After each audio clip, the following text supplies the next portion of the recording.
Welcome to the Married to Marketing podcast, where our lifelong love affair with marketing is second only to our commitment to each other.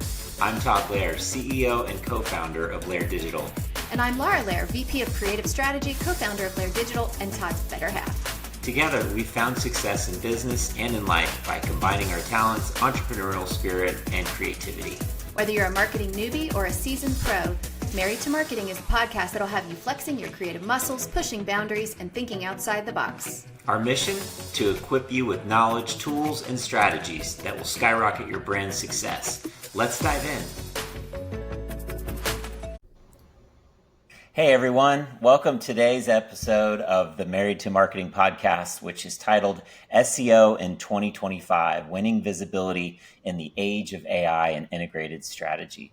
Got a few guests here today.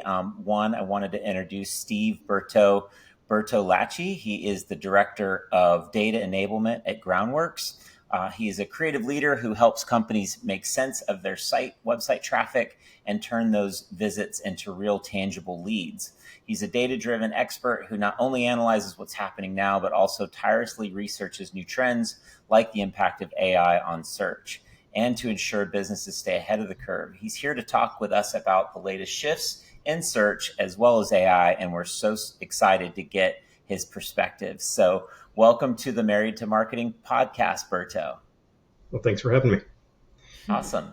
Also joined by my co-host, Emily Nash, marketing strategist at LAIRE, and special guest. We stole her away from her work today to join this episode, and her name is Stephanie Kidd, and she is our senior editorial content manager, as well as an SEO expert at LAIRE as well. So welcome, everybody. I'm excited about today's topic and lots to get into, so let's jump in.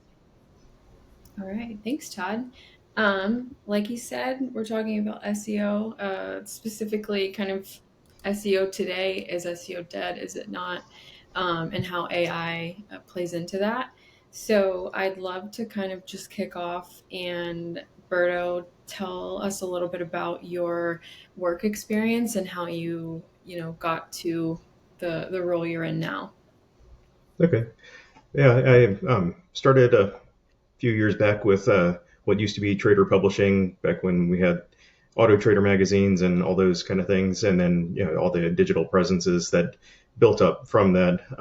And then in the early days, SEO was really just the kind of very fringe of the marketing world. But to do a lot of little things that don't work anymore and that fun stuff. But over the years, switched out from just the vehicle areas to multifamily housing, real estate, worked with CoStar on apartments.com and homes.com, and then kind of found my way over to construction with Groundworks, which is an interesting shift, but pushing SEO needs along the way. And then, along with everything, SEO is just everything data driven, because it's really hard to fly blind when you're trying to optimize everything.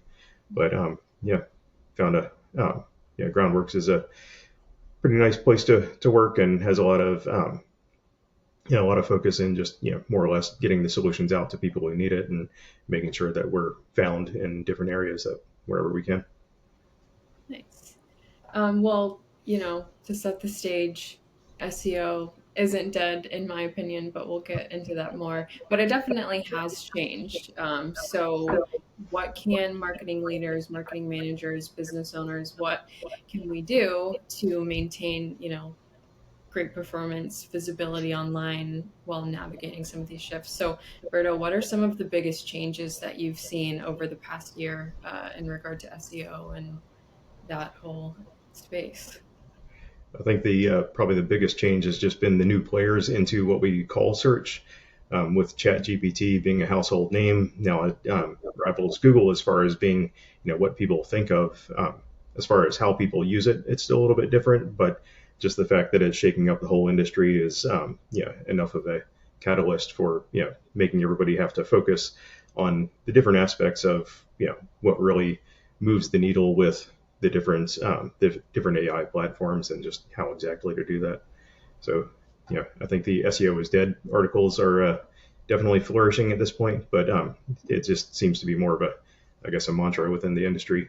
I'm sure we'll come up with some new acronyms, but otherwise it's still still the same basic principles, just a lot more detail in terms of getting the AI services more of the citation information of just how to get your information into their index.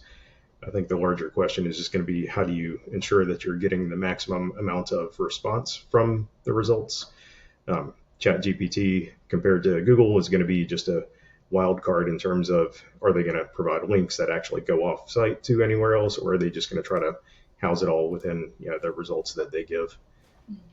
And then from a user perspective, how does that really pan out? Yeah. What are your thoughts on keywords? At LAIRE, we do a lot of like, at least kind of, it has evolved somewhat, but we've done a lot of keyword position tracking where we're looking, pigeonholing onto specific keywords and assessing their performance over time. Is that still kind of king, or has it shifted in how we measure performance of SEO in general, or even just individual page performance? I mean, I think the way people are still searching hasn't changed enough to really say it's no longer relevant. People still use very short keyword examples. Even what we used to call long tail is now relatively short compared to when somebody's using a voice assistant and speaking, a few sentences at a time. So the amount of people doing the kind of short to long tail searches is still the vast majority, whereas the people talking to one of the agents is very much kind of bleeding edge at this point. So keywords are still highly relevant.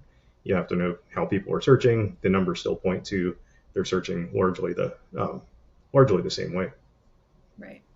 You mentioned a second ago, some outdated tactics that marketers do, when you started your SEO career, and me as well.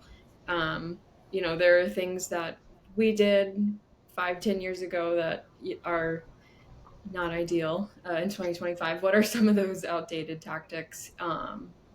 And we can even take it a step further. What would you recommend instead?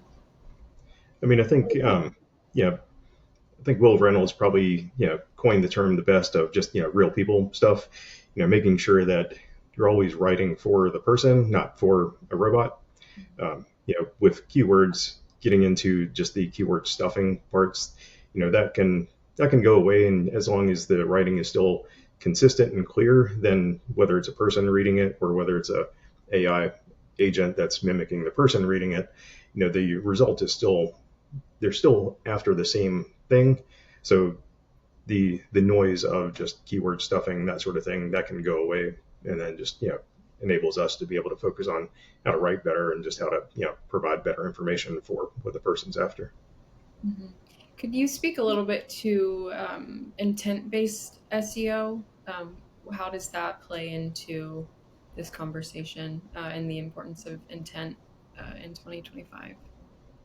I mean, people always start their journey with just whatever they're looking for, whether it's a restaurant that's nearby or whether it's more in-depth information. For our business, it's usually a problem with somebody's house and they're trying to find out what it means and how to fix it. So the different intent is oftentimes something that's nearby, some sort of transaction. They want to buy something, they want to research something. So the ways that people go about doing that just changes a little bit with repeat searches and trying to kind of refine what sort of results they get. But otherwise, from a targeting that intent, you still need to make sure that you have your feelers out there for just broad information down to very specific information for what amounts to that user's kind of research journey. Mm-hmm. Yeah. Switching gears slightly, we've noticed with our own website and clients, we've seen a lot of instances where organic traffic is declining, but, we have impressions or even clicks, increasing, or keyword volume increasing while traffic is still going down. How would you recommend brands adapt to this kind of new normal of the zero-click searches, and still, build authority, even if it might be a little discouraging to see clicks going down? But yeah, I guess however you want to unpack that. I mean, keeping track of everything that shows up on the page is always important. Google loves to shove, ads over everything above the fold and, more ads below the fold. They keep pushing the organic stuff down to the very bottom. So, it's almost like position one is almost on the second page. So keeping an eye out on to how many things just get interjected above that and how to make sure that you're showing up within those different areas. If you're selling components, make sure that you have the shopping feeds, make sure that, from a paid side, you can, monitor just how much you can spend for those areas, but also from an organic, how else you can, work yourself into those other components. The local pack for local businesses is also huge. A lot of people, they want to see that part more than they want to see the organic information. So they're going to start interacting with that map before they really get down to everything else. So for businesses like Yelp, they end up losing out a lot because they're talking about the business, but the map pack is really what the people are after. And then with the AI overviews, excuse me, with that one, it poses a challenge because it changes very frequently, but it's difficult at the moment to really tell with the citations that Google is providing, which then becomes the kind of new organic, how many people are interacting with that citation and clicking on it. So when you read the information, it gives you a little chain link button. When you click that, then you get things that pop off to the side on desktop or mobile. They just kind of show up at the bottom, but still provides the organic link. It's just harder to tell right now how much interaction we're getting with those.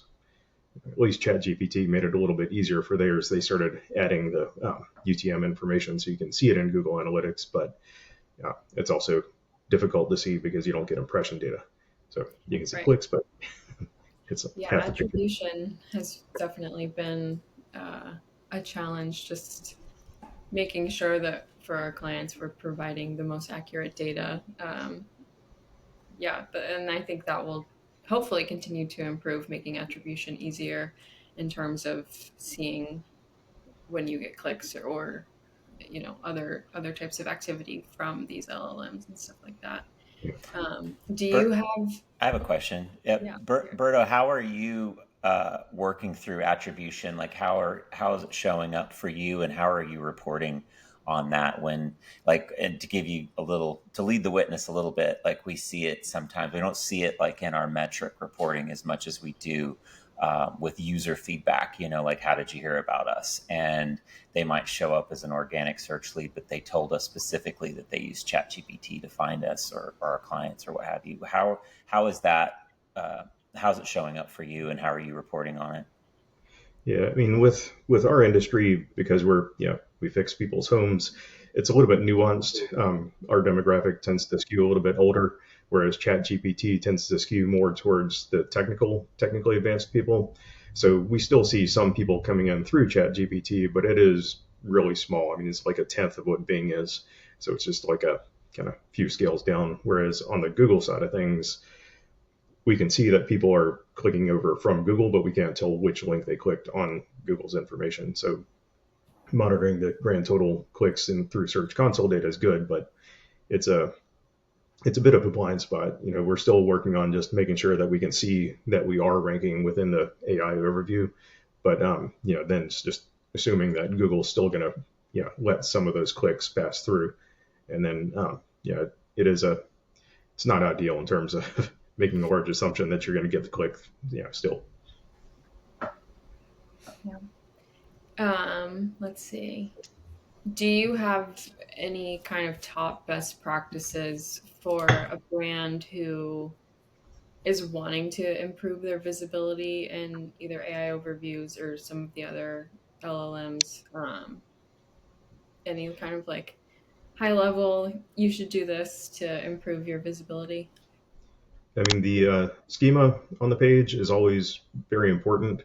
It helps to just further refine what the information is that you're trying to convey in a clean, structured format. The AI agents pick that information up.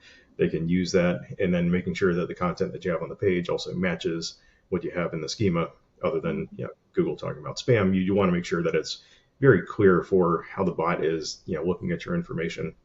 When writing, it does help almost to go back to your old research paper type approach, where you have your very clear title, your very clear sections, very clear headers. The information under the header is about what's on the header.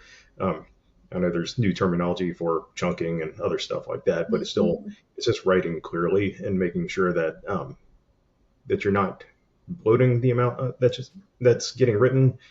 You don't necessarily need to have tons of information.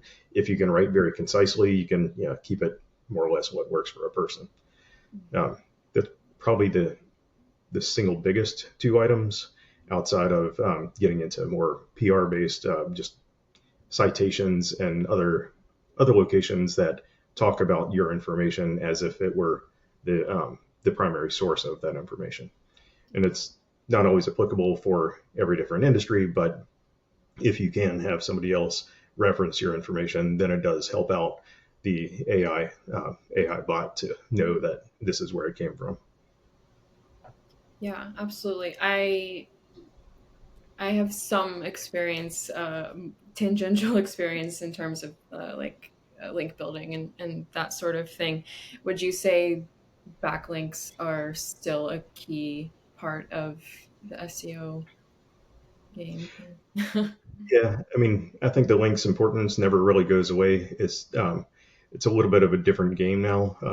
Other than Google trying to stamp out any sort of paid link, you still have the need for every authoritative source that you can get that's about your information. You should have people referencing your information back, which amounts to links and just the context of those links. I think where it's very different now is you can't just go out and get a bunch of links on random blogs. It should be a blog that's specific to what you're talking about that then references what you have. Or if you have other authoritative sources like Better Business Bureau, especially for local businesses, or just any other review or anything that validates the quality of what you have on your website, essentially. Alrighty. Do we want to talk a little bit about how SEO and paid media work together now? Emily, do you want to kind of jump into that? Yeah. I was doing paid advertising back in the day with Berto doing SEO in my earlier career. Full circle. Yeah, it is. I'm excited to hear all the changes that are occurring and having this conversation for today's audience. So smarter strategy with SEO is what we want to talk through. So let's kick it off with, where should SEO and paid media teams be working together? I think the making sense out of the data that Google provides is probably the single biggest part. If you can still swing it to where, if you have really good placement organically and you don't need to spend as much from a paid side, that's the ideal scenario. Or if you just need to have just more general search information for similar to the keyword planner, if you want to find out just what else you're missing from an organic side, oftentimes that'll show up on the paid side. That's probably the single biggest area, but just definitely tuning the amount that you spend over top of what you could get organically is usually the biggest moneymaker there. But and then just from a user intent, anything else that you can share between the groups, the better off that is. On that note, so putting dollars behind to support your organic strategy, would you have any insight into how your businesses or your company or in general people are approaching budgets for paid or paid on Google with the elimination of clicks with SEO? I mean, for us, we're always looking to make sure that we target the right audience that will eventually convert. Because if we hit up somebody that is really just a different vertical, then it ends up as wasted dollars. But looking at the conversion information that you have between Google Analytics and feeding back into your ad platforms is the biggest one. For us, it gets a little bit further down the funnel where we don't necessarily just want a lead form filled out, but we want to make sure that that person who fills out that lead form is really interested in the product and service. So we want to go back and scrutinize how we target some of those people and make sure that they're the right people for what we sell. Yes, we're always asking about the quality of the lead post the form submission to understand that, to be able to further optimize the ad so that we're not bringing in unqualified leads. Yeah. Yeah, I do wish that Google's enhanced conversions for the platform was easier to integrate, but that one's a constant thorn in my side. Being able to tell the information from our CRM back over to the ad platform is great to have, but they don't make it easy. No. Okay, so talking more about paid and SEO, how can paid campaigns support SEO? We talked about this a little bit, whether it's keyword planner informing SEO or conversions informing organic. Is there anything else we could add into that? From our personal mistakes, the negative keywords is really big.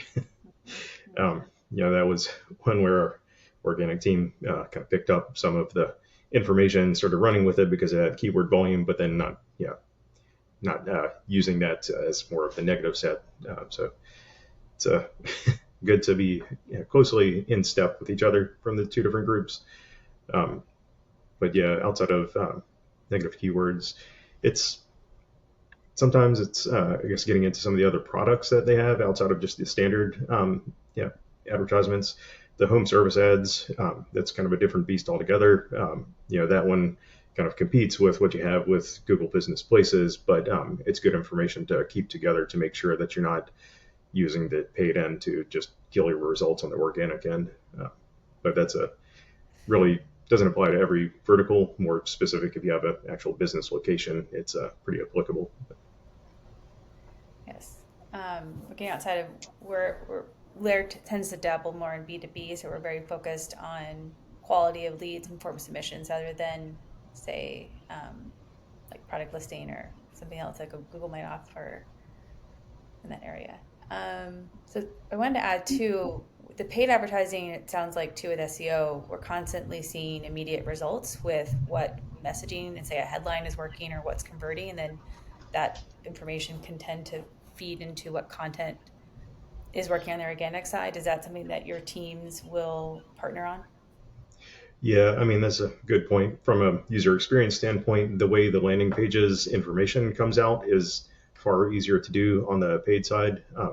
Definitely it helps when you can target one particular landing page and then you can run your Optimizely or whatever on that to run different test campaigns. But if you have winning combinations that work for those paid landing pages, it does really help to then make sure that gets implemented on just all organic pages, which kind of goes back into just more from a user experience standpoint, making sure that you have pretty well templated landing page layouts that you can use.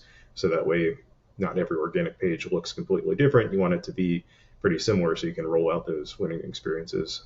But oftentimes that's the things that you don't really think about. Then you look at how the users are interacting with a form, and then you realize that it just needs to change pretty drastically. It's always the opposite of what I choose. Is it because you're on the SEO side and you're coming with that kind of data?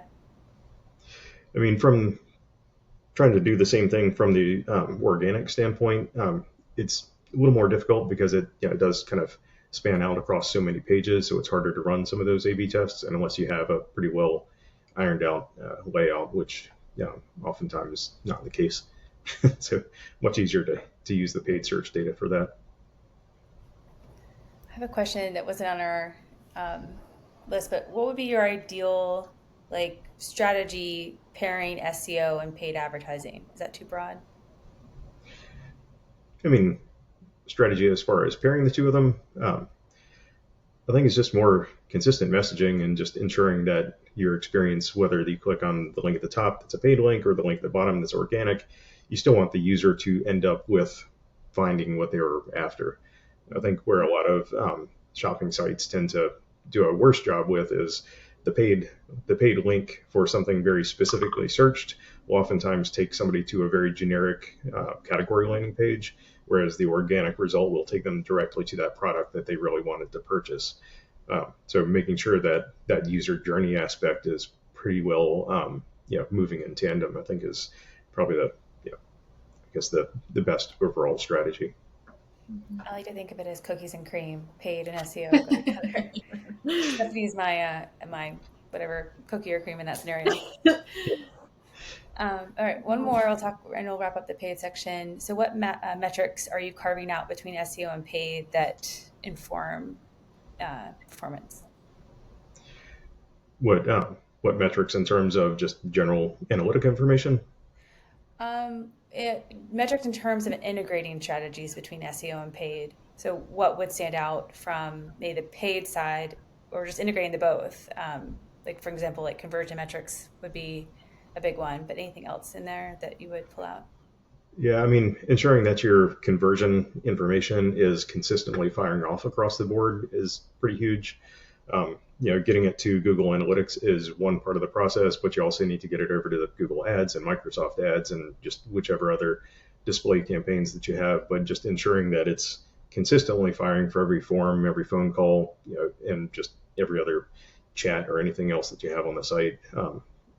It's usually the most likely item to break out there, but it's kind of a constant battle to make sure that it is consistently firing, consistently passing the right information, working out any sort of bots or spam related agents or anything like that, and just passing real information over. For us, we get hit with a lot of spam bots, and it's whether it's some other service kind of hitting our paid ads or just some other crawler that's mimicking human behavior. There's a lot of just general stuff going through a lead form that we don't want to trigger, so we make sure to filter that stuff out and make sure that it's the exact same from a paid search side and organic side. That's a good strategy. One more question before I move on is there anything you would add for today's audience looking forward that AI is impacting an integration of SEO and paid working together? I mean, from a content writing and title writing and everything else, just dealing with the copy that goes into each one, it's pretty huge. Being able to generate and use more, faster feedback loops is pretty massive. Pretty much anything that you can do repeatedly, then the AI is going to be better at dealing with the automation of that, because it just does a lot of the same thing, but does it a lot faster, so you can have it at scale. So when you're talking about very specific campaigns, you can generate a lot of those winning experiences for better titles and better descriptions, both in the ad campaign as well as on the landing page. That one's been pretty large for us. It's just one more thing to integrate that's not all that easy, but it's good tools out there. It's just finding the right combination of all those to work it in. And I'll just unpack that. So it sounds like automating it in the sense that there's, in any given ad, there could be 30 headlines, 4 descriptions, et cetera, graphics if you're doing display. Taking what's winning and just iterating on that so it all aligns to landing page, but sometimes using AI for that own iteration to make it quick to test, or faster testing to understand winning variants. Essentially, yes. Okay. I mean, it's the winning strategy of how to connect all that is really the hard part that is our current struggle. But being able to use some of the AI modeling engines that can take a lot of other information into account does help to kind of have some of that output. But then having that dynamically fed back in is where it's a little more difficult at the moment. But dynamically fed back into the system, like Google, for example? Yeah, fed back into the ad platform data. Awesome. Is that a strategy that you're implementing now with Groundworks? From a paid search side, there are components that handle much of that optimization. It's just not necessarily tied back to how some of the on-page information gets laid out. So we kind of have the content writing from the SEO standpoint and product standpoint operating a little bit outside of what the paid search end is doing. So there's a little bit of a divide right there, but similar systems to both ends of it, just not as connected currently as what it really needs to be. Interesting. Maybe a later development. Yeah, development never stops. We got into the weeds there. I'll pass it back to Stephanie for talking through some tactical tips and predictions. Yeah. I guess continuing the conversation about metrics, KPIs. for a brand or a marketing person who is seeing traffic or clicks go down, what are some metrics that are really important and, a really good indicator of performance, whether good or bad? And Yeah. specifically, in terms of organic search. Yeah, I mean, if your conversion rate is increasing while your number of clicks is decreasing, that can be a good thing in the grand scheme of things. Sometimes that means that Google was just doing a better job at sending you qualified traffic to begin with. But if both are going down, then that's definitely problematic. But watching that lead conversion is really just your single biggest indicator to make sure that you're getting enough of the right people over there. And it may be too that Google's just really just doing a better job at weeding out some of the either not related traffic or just spam bot traffic or something else along those lines. Mm-hmm. Yeah, I've seen that for a couple clients where their total number of ranking keywords is kind of declining or stagnant, but contacts, conversions, those are increasing.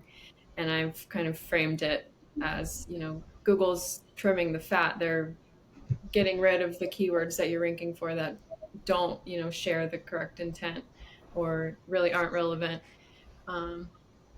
So yeah, I guess moving into some super tactical things, we talked about some best practices, but what would you say in terms of quick wins? Is there anything a marketing manager, perhaps with, who's short on time, what are some quick things that can be implemented to improve SEO and AI visibility, if they exist? I mean, some things as far as how quick they are, it's sometimes easier to run a tool than it is to actually make the changes. But some of the tools that they do have now for scanning your site and giving you more direct feedback are much better. But Google recently put out their Vertex AI search component, which is almost like an old school Google appliance, but it gives you a siloed version of crawling your own website, giving all the content to that search engine, and giving you Google style search results. Really helps you to see from how Google's deciphering your information. Helps you to see how they would write the AI overview if all they ever looked at was your websites, and gives you the top 10 organic results of just what it can find on your websites. So it's an interesting way to get a feedback loop, and then you could really take your Search Console data for all your keywords, run it through there, and just get an output of just how every search relates to what the content shows up as through Google's lens, essentially, which is it's not free, but it's through cloud platform, but it's a good tool to use for just kind of I guess a faster feedback loop of what Google does. Otherwise, there's a lot of other AI tools out there, and I haven't really gone through enough of them. It's still on the docket to keep reviewing more of these. ChatGPT is still harder to decipher, so always looking for some better tools out there. Mm-hmm. Yeah. Of the tools that you have used, are there any others you recommend, or have other people recommend to you? Maybe if you haven't used them. Nothing really that stands out at the moment, because we are still reviewing a lot of them. So it's I think the problem now is just there's so many out there, and then not all of them are great. So it's a lot of sifting to find something good, and it may be just waiting a few more months until one kind of rises to the top. Yeah, I've noticed a lot of them are quite pricey, and at this point, there's not a lot of social proof of, is this actually going to be helpful and worth the cost? But yeah, I'm keeping tabs on different developments, and I'm hoping that there's, a great, affordable tool that will solve all our problems. Yeah, it's hard because it changes so fast that those who have tools are probably just selling it at a premium just because of course. people will jump on it and pay whatever. But in a few months, it may be obsolete. So it's hard to have a track record when it's all new this year. Yeah, exactly.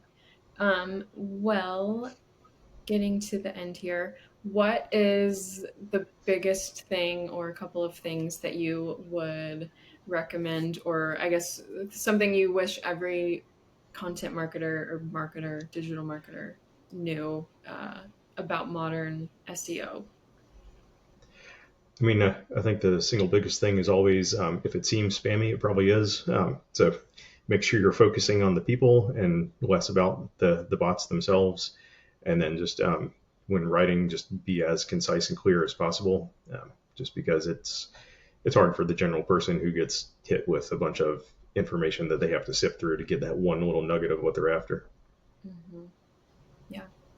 Um, what is your, we touched on this at the beginning. We've seen lots of articles that are saying, SEO is dead. I've seen so many articles say that. What is your take on that? Yeah.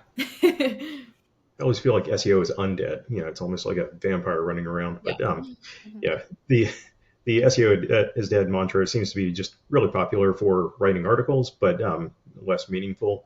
It's always changing. There's always AI involved in every step of the process. There has been for years.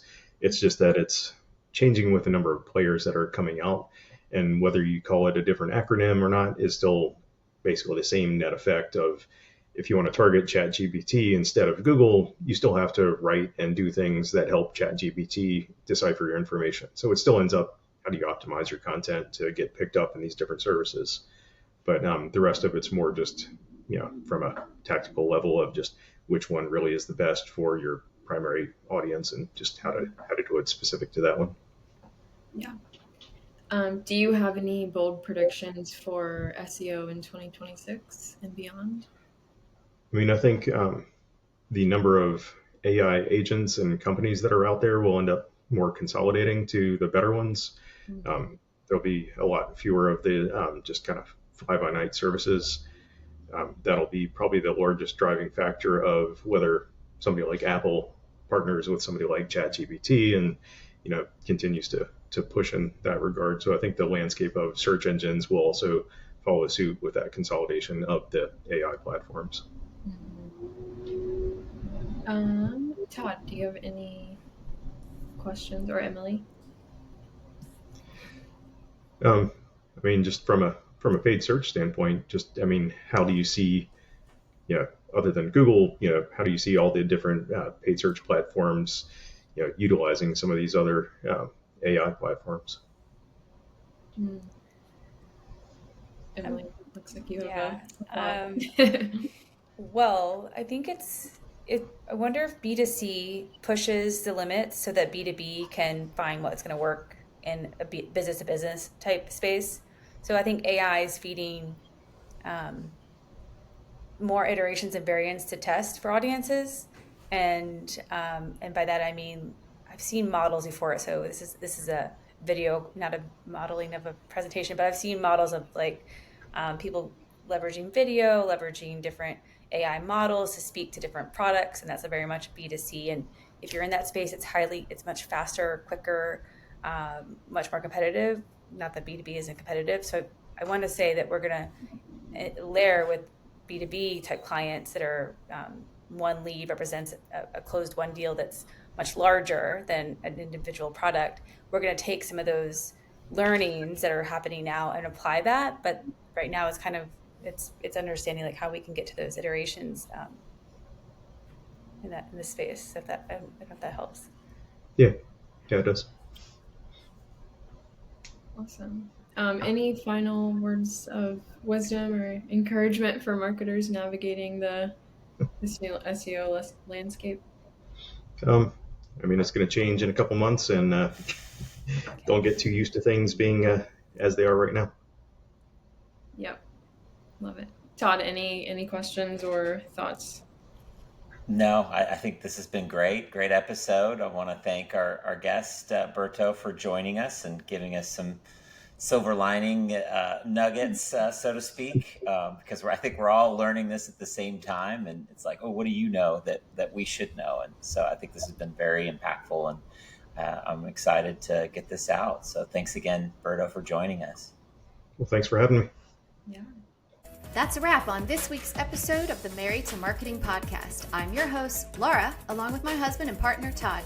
Don't forget to subscribe, rate, and review our podcast. Your feedback fuels our passion and keeps the marketing fire burning bright. And if you're hungry for more marketing magic, be sure to visit our website, marriedtomarketing.com, where we've got a treasure trove of additional resources, episode transcripts, and mind-blowing bonus content. We'll be back next week with another engaging episode. Until then, be creative, get strategic, and never go to bed angry.